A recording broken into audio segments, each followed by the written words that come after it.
您就是60门灵气第1的大小姐孙龙吧？一个门派不需要2个大小姐，我要让九宫家的除妖术久战鹊巢。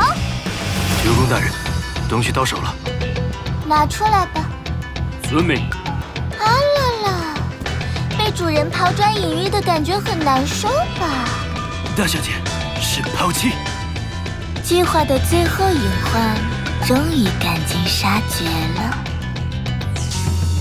九宫，正义征服！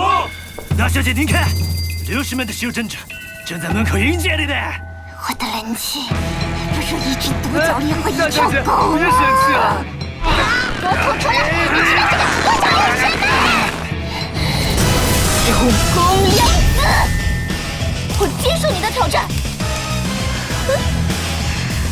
孙龙，这下我看你拿什么跟我斗！60门的道友们，你们的大小姐回来！